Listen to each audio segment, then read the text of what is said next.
À la rentrée scolaire, 4 écoles de Moscou ont commencé à enseigner des langues africaines. Il s'agit du swahili, l'une des langues les plus répandues en Afrique, notamment en Afrique de l'Est et en Afrique centrale, et de l'amharique, la langue officielle de l'Éthiopie.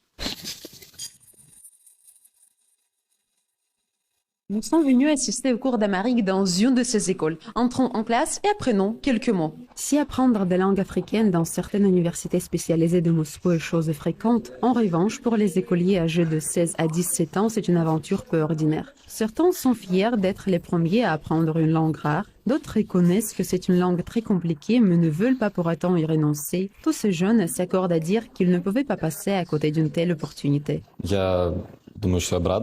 ressenti de la joie parce que c'est une chance unique. Peu de gens étudient la langue amharique. Et oui, c'est intéressant. Comme j'apprends cette langue maintenant, j'espère pouvoir l'utiliser à un moment donné, dans le futur. J'irai peut-être en Éthiopie, on verra. Je pourrais travailler comme traducteur ou diplomate. En fait, cela ouvre beaucoup de possibilités. L'administration de l'école ne cache pas sa satisfaction. On ne pouvait pas passer à côté de cette initiative car l'école est très attachée à la réussite de ses élèves et fait tout son possible pour qu'ils soient prêts à faire face aux défis de demain.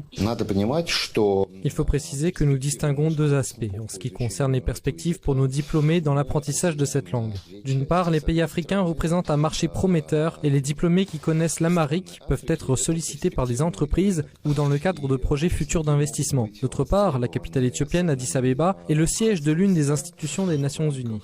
Nous espérons que les étudiants, s'ils s'imprègnent de la culture et de l'histoire, seront recherchés pour des postes dans des organisations internationales telles que l'ONU et l'UNESCO en général, qui sont impliquées dans le développement de la région et la préservation de son histoire et de sa culture. Dans ce bâtiment de l'école numéro 1517, les élèves étudient surtout le chinois. Mais à partir de cette année s'ajoute le swahili, une langue parlée par plus de 150 millions de personnes.